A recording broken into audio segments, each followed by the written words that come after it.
La semaine dernière, Christiane Taubira, le Conseil supérieur de la magistrature a rendu une décision, on va dire curieuse, s'agissant de Philippe Courroy, ancien procureur de Nanterre qui, dans l'affaire Bettencourt, avait demandé des fadettes, des factures détaillées concernant 2 journalistes du Monde. Alors, le CSM a dit que Courroy avait bien violé la loi, qu'il était censé appliquer, il ne pouvait pas ignorer qu'il sortait du cadre légal, mais qu'en gros, il l'avait peut-être pas fait exprès, que donc il n'y avait pas la matière à sanction. Alors là, expliquez-moi, parce que moi je comprends pas. Écoutez, c'est une décision du CSM. Vous savez que depuis nous sommes aux responsabilités, nous respectons les avis du CSM. Donc il ne sera pas sanctionné, Courroy ? C'est une règle que nous nous sommes imposée, que je respecte et que nous espérons intégrer dans la Constitution par la réforme constitutionnelle qui, pour l'instant, n'a pas terminé son parcours parlementaire. Nous nous sommes engagés également à aligner le statut des magistrats du ministère public du parquet, c'est le cas de M. Courroy, et du siège, de façon à assurer l'indépendance de la magistrature. L'indépendance de la magistrature est une garantie notamment pour le citoyen le plus faible.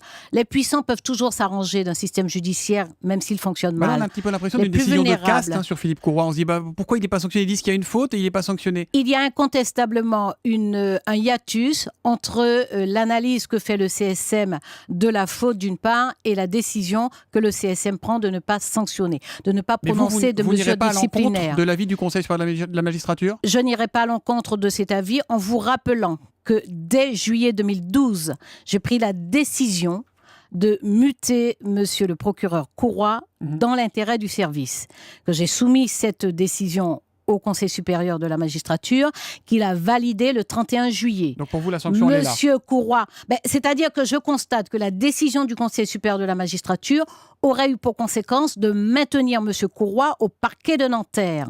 Il se trouve qu'heureusement, j'ai pris la décision de déplacer monsieur Courroy, de ne plus en faire un chef de juridiction, de le nommer avocat général à Paris. Il n'est donc plus chef de juridiction. Et parce que j'ai pris cette décision, contre laquelle monsieur Courroy d'ailleurs avait fait appel, puisque vous savez qu'il avait saisi le Conseil d'État s'étant prononcé en septembre 2012.